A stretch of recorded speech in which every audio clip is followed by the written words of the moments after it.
হিমন্ত বিশ্ব শৰ্মাক ধন্যবাদ জনাই নলবাৰীত বিজেপিৰ সমদল। অসমৰ অস্তিত্ব ৰক্ষাৰ বাবে হিমন্ত বিশ্ব শৰ্মাই চলাইছে এই উচ্ছেদ অভিযান।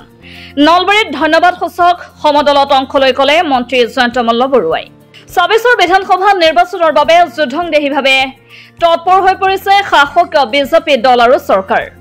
২৬ত পুনৰবাৰ দিছপুৰৰ মছনদ দখল কৰিবলৈ সৰ্বশক্তি প্ৰয়োগ কৰিছে বিজেপিয়ে। এইফালে ৰাজ্যৰ বিভিন্ন প্ৰান্তত বেদখলকাৰীক উচ্ছেদ অভিযান চলোৱাৰ পৰিপ্ৰেক্ষিতত আজি নলবাৰীত বিজেপিৰ নলবাৰী জিলা সমিতিৰ উদ্যোগত এক ধন্যবাদ সূচক সমদল উলিয়াই। আজিৰ সন্ধিয়াৰ ভাগত গৰ্ডন স্কুল খেলপথাৰৰ পৰা আৰম্ভ কৰা এই সমদলত অংশগ্ৰহণ কৰে মন্ত্ৰী চন্দ্ৰমোহন পাটোৱাৰী, মন্ত্ৰী জয়ন্ত মল্ল বৰুৱাকে ধৰি জিলা নেতৃত্ব।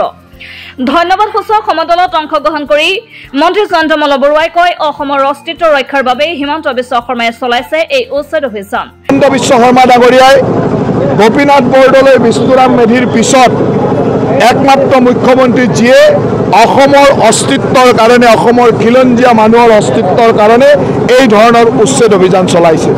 এই উচ্ছেদ অভিযানত বিভিন্নজনে বিভিন্ন বিপথে নিবৰ কাৰণে বিভিন্ন ধৰণৰ পৰিকল্পনা কৰি আছে। এই পৰিকল্পনাৰ সময়ত আজি নলবাৰীবাসী ওলাই আহিছে, অসমৰ হাজাৰ হাজাৰ লাখ লাখ মানুহ ওলাই আহিছে তেখেতক উৎসাহ দিবৰ কাৰণে, ধন্যবাদ দিবৰ কাৰণে। এই ধন্যবাদ সূচক সমদলত অংশগ্ৰহণ কৰি মন্ত্ৰী চন্দ্ৰমোহন পাটোৱাৰীও মুখ্যমন্ত্ৰীৰ প্ৰশংসাত পঞ্চমুখ হৈ পৰে।